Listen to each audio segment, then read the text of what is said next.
So hey guys, welcome back to the channel and finally आ चुकी एक और न्यू वीडियो के साथ में। तो गाइस आज की वीडियो में हम बात करने वाले बेसिक सेटिंग्स एंड कंट्रोल्स के बारे में, क्योंकि गाइस जैसे ही बीजीएमआई का 2.5 का अपडेट आया ना, सारी जो सेटिंग्स थी ना, बेसिक जो कंट्रोल्स थे, वो सब कुछ जो है इधर से उधर हो चुके हैं एंड काफी लोगों का जो गेम प्ले है ना इसी वजह से खराब हो रहा है। तो ये वीडियो को एंड तक जरूर से देखते रहना, सारी चीजें तुम्हें पता चल जाएंगी एंड तुम्हारा जो गेम प्ले है ना भाई, वो नेक्स्ट लेवल इंप्रूव होने वाला है। तो शुरू करते हैं वीडियो को without wasting any more time, let's get started.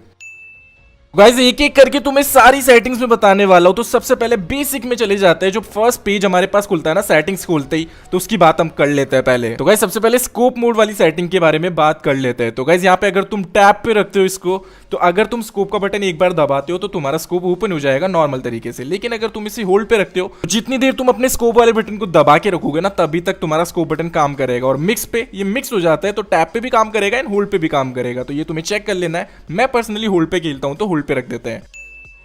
तो गाइस नेक्स्ट सेटिंग की अगर बात करें तो ये रहने वाली है कैमरा रोटेशन वाइल एडीएस। अब गाइस ये जो सेटिंग है ना, इस पे तुम्हें ध्यान देना है और ये बहुत ज्यादा इंपॉर्टेंट सेटिंग है।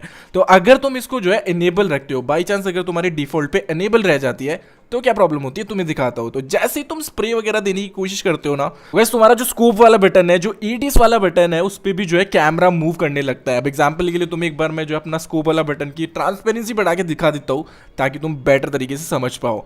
तो यहाँ पे तुम देख सकते हो, जैसे मैं अपने एडीएस वाले बटन पे स्वाइप कर रहा हूँ ना, तो कैमरा भी स्वाइप हो रहा है। तो सपोज करो तुम कभी अचानक से जो है अपना स्कोप खोलोगे, तो तुम्हारा एम बहुत चोक होगा। तो ऐसे में अगर इसे डिसेबल तुम कर देते हो, तो भाई तुम्हारी जो सारी प्रॉब्लम है ना, वो सॉल्व हो जाएगी। तुम्हारा जो स्प्रे है ना, वो बहुत ही ज्यादा एक्यूरेट जाने वाला है। तो मैं सजेस्ट करूंगा कि तुम इसे डिसेबल पे रखो।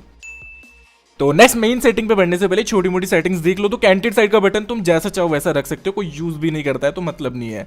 बाकी क्विक स्कोप का जो बटन है ना, क्विक स्कोप स्विच करने का, वो तुम्हें एनेबल रखना है, ताकि तुम फटाफट से स्कोप जो है स्विच कर पाओ रेड डॉट 6x 4x में। तो प्रॉब्लम नहीं होगी, तुम्हें बैग नहीं खोलना पड़ेगा बार बार। बाकी उसके नीचे आते हैं तो एक यहाँ पे फोकल लेंथ एडजस्टमेंट वाली हमें सेटिंग देखने के लिए मिलती है। ये क्या होता है, तो अभी फिलहाल के लिए इसे टैब पे रख देते हैं, फिर दिखाता हूँ तुम्हें कि क्या काम होता है इसका। तो अगर देखो स्कोप अगर तुम एडजस्ट करने वाले हो, तो तुम्हारे को 2 स्टेप करनी पड़ेगी। पहले बटन दबाना पड़ेगा, फिर जो है ना स्लाइडर नीचे लेके जाना पड़ेगा, ताकि तुम्हारा जो 6x है वो 3x में बदल पाए। तो है ना, थोड़ा सा यहाँ पे टाइम ज्यादा लग जाता है।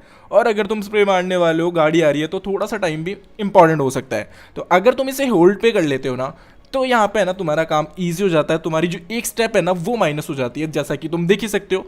अब यहाँ पे तुम्हें बटन दबा के बस नीचे स्लाइड कर देना है होल्ड करके उसको। तो तुम्हें बार बार है ना टैप टैप नहीं करना पड़ेगा और एकदम मस्त तरीके से ना तुम्हारा स्कोप एडजस्ट हो जाएगा। गाइस अगर नेक्स्ट सेटिंग की बात करें तो फिर पीक वाले ऑप्शंस आ जाते हैं। इनमें सभी लोगों को पता होगा कि क्या चीज तुम्हें रखनी है। ये होल्ड वाला मैंने तुम्हें पहले समझा दिया है स्कोप बटन के लिए। और यहाँ पे पीक एंड ओपन स्कोप का बटन देखने के लिए मिल जाता है, जिसमें अगर तुम अनेबल रखते हो तो तुम्हारा पीक का बटन दबाते ही तुम्हारा स्कोप भी ओपन होगा साथ साथ। और अगर डिसेबल रखते हो तो तुम्हारी सिर्फ और सिर्फ पीक काम करेगी, स्कोप का तुम्हें अलग से दबाना पड़ेगा बटन। एंड नेक्स्ट जो सबसे लास्ट ऑप्शन हमें इस वाले बेसिक कंट्रोल्स में देखने के लिए मिलता है, वो होता है कैमरा रोटेशन वाइल लीनिंग। तो लीनिंग का मतलब क्या होता है, जब भी तुम पीक देके अपनी फाइट्स ले रहे होंगे ना, तो अगर तुम पीक वाले बटन के ऊपर स्वाइप करते हो, जैसा तुम्हें स्कोप वाले बटन के लिए मैंने सिखाया था, तो वहां पे भी ये चीज काम करने वाली है। तो अगर मैं जो है अपना पीक यहाँ पे यूज करता हूं एंड उसी के ऊपर मैं स्वाइप करता हूं, तो यहाँ पे मेरा कैमरा भी मूव होने वाला है। तो मैं इसे पर्सनली डिसेबल रखता हूं, ताकि एम जो है ना पीक देते टाइम वो चोक ना हो। तो तुम भी इसे डिसेबल कर लेना। ओके यार गाइस, तो बेसिक कंट्रोल्स तुम पूरे अभी समझ चुके होंगे। अभी एडवांस कंट्रोल्स के ऊपर चलते हैं, जो बहुत ज्यादा इंपॉर्टेंट है। वैसे वीडियो बहुत ज्यादा लंबी हो जाएगी अगर सारी सेटिंग्स में तुम्हें बताने लगा। तो बहुत ज्यादा जो इंपॉर्टेंट है ना, जिनसे तुम्हारे गेम पे फर्क पड़ेगा, सिर्फ और सिर्फ उन्हीं को डिस्कस करने वाले हैं। तो सबसे पहली चीज की अगर बात करें तो स्प्रिंट सेंसिटिविटी के बारे में बात कर लेते हैं, क्योंकि ये ना भाई काफी ज्यादा कंफ्यूजन क्रिएट कर देती है हमेशा। तो गाइस हम श्योर कि अभी जब तुमने गेम अपडेट किया होगा या फिर इंस्टॉल किया होगा दोबारा, तो तुम्हारी जो स्प्रिंट सेंसिटिविटी है ना, वो बहुत ज्यादा कम हो चुकी होगी। अगर तुम इसे कम रखते हो तो तुम्हारी मूवमेंट कुछ ऐसी आने वाली है, तुम बॉट की तरह भागने वाले हो। तो गाइस तुम्हें कुछ भी नहीं सोचना है। ऐसा नहीं कि तुम आधी बढ़ा लेते हो या फिर थोड़ी सी बढ़ा लेते हो या फिर 50% रख लेते हो। सेटिंग्स खोलनी है, सीधे जो तुम्हारी स्प्रिंट सेंसिटिविटी है ना, वो तुम्हें फुल पे कर देनी है, 100 पे कर देनी है। इससे तुम्हें नुकसान नहीं, सिर्फ और सिर्फ फायदे होने वाले हैं। तो मैं खुद भी से 100 पे रख के खेलता हूँ। तुम्हारी जो मूवमेंट्स है वो एकदम प्रो प्लेयर की तरह आने वाली है। वैसे नेक्स्ट सेटिंग की अगर बात करें तो टीपीपी व्यू के बारे में बात कर लेते हैं, जो कि हम आईपैड व्यू बोल सकते हैं। तो इसे तुम कम रखोगे तो तुम्हारा जो बंदा है ना, वो तुम्हें थोड़ा सा कम दिखने वाला है। एग्जाम्पल के लिए तुम्हें दिखा देता हूँ। तो अभी मैंने बिल्कुल लो कर दिया है, तो तुम यहाँ पे देख सकते हो मेरी जो गन्स है ना, वो भी पूरी नहीं दिख पा रही है मुझे। पीछे तुम देखोगे आधी गन जो है नीचे से गायब हो चुकी है। लेकिन अगर इसे हम फुल पे कर लेते हैं तो तुम देखना फर्क यहाँ पे कितना ज़्यादा जो है होने वाला है। तो यहाँ पे तुम्हें जो गन है ना वो भी ज़्यादा दिख रही होगी, तुम्हारे जो बंदे का जो नीचे वाला एरिया है ना वो तुम्हें थोड़ा सा ज़्यादा दिखेगा। तो बेसिकली देखने में बढ़िया लगता है, तो मैं तो इसे फुल करके खेलता हूँ हमेशा, तो तुम भी इसे फुल कर सकते हो। एंड अगर FPP वाले की बात करें तो वो भी सेम तरीके से काम करता है अगर तुम FPP खेल रहे हो। गाइस नेक्स्ट सेटिंग की अगर बात करें तो ये रहने वाली है मार्क स्टाइल। तो एग्जांपल के लिए इसे क्लासिक पे कर लेते हैं। और बाय द वे ये सेटिंग अभी 2.5 के अपडेट में BGMI में नई ऐड हुई है। तो पहले क्या होता था, जब भी हम मार्क करते थे ना तो ये जो स्पैम हो जाते थे मार्क, जैसा कि तुम देख सकते हो। अब ये भी ठीक है, लेकिन अभी तुम देखोगे कि मैंने विंडो पे मार्क किया है लेकिन विंडो पे बंदा ही मुझे स्पॉट नहीं होगा इस मार्क के कारण। तो है ना थोड़ा सा ये प्रॉब्लम देता था। एंड पर्सनली जब भी मैं क्लासिक खेलता हूँ ना तब भाई ये मार्क है ना बहुत ज़्यादा प्रॉब्लम देता है, बंदा दिखता ही नहीं है। तो इसे अगर हम मॉडर्न पे कर लेते हैं, जो नई सेटिंग आई है तो इसे मॉडर्न पे कर लेते हैं मार्क स्टाइल को। एंड अगर फिर तुम मार्क करते हो तो जैसा कि तुम देख सकते हो अभी जो तुम्हारा मार्क है ना वो ऊपर चले जाता है, फिर भी तुम्हें पता चल जाएगा कि तुमने कहाँ पे मार्क किया है। तो ये तुम्हें एनेबल करके खेलना है एंड काफ़ी ज़्यादा बढ़िया फीचर हो जाता है ये एक। तो गाइस यार नेक्स्ट सेटिंग की अगर बात करें जो कि बहुत ज़्यादा बढ़िया फीचर मुझे लगा है बेसिकली, तो यहाँ पे तुम इसका नाम पढ़ सकते हो मेन स्क्रीन ऑडियो मार्कर्स। तो इससे क्या होगा ना कि तुम्हारी जो स्क्रीन है ना उसी पे तुम्हें बंदों के जो फुट स्टेप है ना वो दिखाई देंगे। तो एग्जाम्पल के लिए तुम्हें क्लासिक में चल के दिखा देता हूँ। तो क्लासिक पे से मैंने सेलेक्ट कर लिया है। बस जैसे भी तुम क्लासिक मैचेस खेलोगे तो स्क्रीन पे तुम देख सकते हो फुट स्टेप जैसा है ना तुम्हें मार्क आने लग चुका है। तो इससे तुम्हें पता चल जाएगा कि बंदा कहाँ पे। अब देखो ऊपर दिखा रहा है मुझे फिलहाल, तो मैं ऊपर जाता हूँ यहाँ पे और मुझे एग्जैक्ट लोकेशन तो नहीं पता चलेगी, लेकिन हाँ इतना पता चल जाएगा कि बंदा है ना किस साइड में होने वाला है। तो अगर तुम्हें साउंड में दिक्कत होती है ना तो ये चीज़ काफ़ी ज़्यादा काम आने वाली है। तो बंदा अगर थोड़ा सा भी हिल जाता है, फुट स्टेप देता है, तो देख सकते हो बढ़िया मतलब एकदम तुम्हें मार्क दिख जाएगा एंड ऐसे तुम बंदों को नॉक कर सकते हो।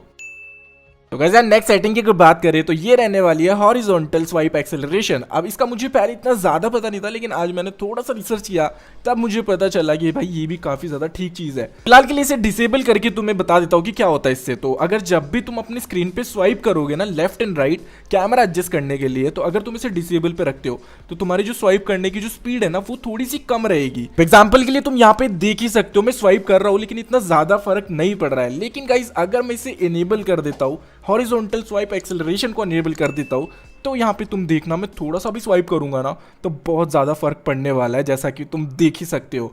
तो तुम्हारे ऊपर डिपेंड करता है कि तुम इसे ऑफ रखना चाहते हो या फिर ऑन रखना चाहते हो। बाय द वे मैंने इसे ऑन पे रखा हुआ है।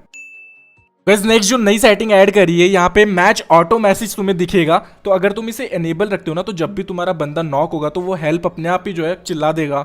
और अगर तुम किसी गाड़ी पे स्प्रे मार रहे हो, गाड़ी जलने वाली है, तो देयर व्हीकल स्मोकिंग करके कुछ आएगा, तो ये तुम अनेबल कर लेना। बेसिकली तुम माइक अगर ज़्यादा नहीं खोलते ना तो तुम्हारे लिए बढ़िया चीज़ रहने वाली है। तो गाइस नेक्स्ट सेटिंग की अगर बात करें जो 2.5 BGMI अपडेट में नई ऐड हुई है वो रहने वाला है शो थ्रोएबल ट्रैजेक्टरी लाइन। तो अब इससे क्या होगा, तो गाइस ये फीचर मुझे बिल्कुल भी पसंद नहीं आया, क्या पता मुझे बाद में अच्छा लगने लगे, लेकिन फिलहाल के लिए मैं तुम्हें बताता हूँ कि करता क्या है। तो अभी जब भी तुम मैच खेल रहे होंगे, जब भी तुम नेड करने वाले रहेंगे, तो जैसे ही तुम नेड हाथ में लेते हो ये लाइन आ जाती है सामने। तो बेसिकली तुम्हारा नेड कहाँ पे जाने वाला है अगर तुम फेंकते हो तो पहले से तुम्हें दिखा देता है। तो भाई इससे जब भी मैं फाइट ले रहा होता हूँ ना और नेड हाथ में होता है तो बहुत कंफ्यूजन होता है, ऐसा लगता है कि मैंने नेड जो है पिन कर रखा है। अगर तुम्हें भी इसे मेरी तरह डिसेबल करना है तो वो सेटिंग को तुम्हें बस ऑफ कर देना है। तो मैंने यहाँ पे फिलहाल ऑफ कर दिया है और अभी तुम देखोगे नेड मैंने हाथ में लिया हुआ है, लेकिन फिर भी कोई लाइन वगैरह मुझे नहीं दिख रही है जब तक मैं उसे पिन नहीं कर देता। तो मैं फिलहाल के लिए इसे ऑफ ही रखने वाला हूँ। तो बस यार गाइस यही तक थी आज की हमारी बेसिक सेटिंग्स, बेसिक कंट्रोल्स वाली वीडियो। सारी जो कंट्रोल्स है ना जो तुम्हारे गेम को अच्छा कर सकती है या फिर तुम्हारे गेम को अफेक्ट करेंगी, वो सब मैंने तुम्हें बताने की ट्राई करी। एंड तुम्हारे लिए अगर वीडियो हेल्पफुल रही है तो गाइस तुम्हें कुछ नहीं करना है, वीडियो को लाइक कर देना। 10K लाइक्स का टारगेट है, तुम करवा दोगे। एंड कॉमेंट्स में मुझे बताना कि तुम्हारे को कैसी लगी वीडियो, तुम्हारी जो फेवरेट सेटिंग है या फिर फीचर है जो नया ऐड हुआ है वो तुम्हें कौन सा लगा। तो कमेंट्स में इस वीडियो के पढ़ने वाला हूं, तो कमेंट जरूर से कर देना। एंड आगे भाई बहुत सारी अच्छी अच्छी वीडियोस आने वाली है, तो मेक श्योर गाइस सब्सक्राइब वाले बटन को दबा देना ताकि तुम वो वीडियोस को मिस ना करो। बाकी मिलते हैं नेक्स्ट वीडियो में, तब तक के लिए goodbye, love you guys, keep grinding.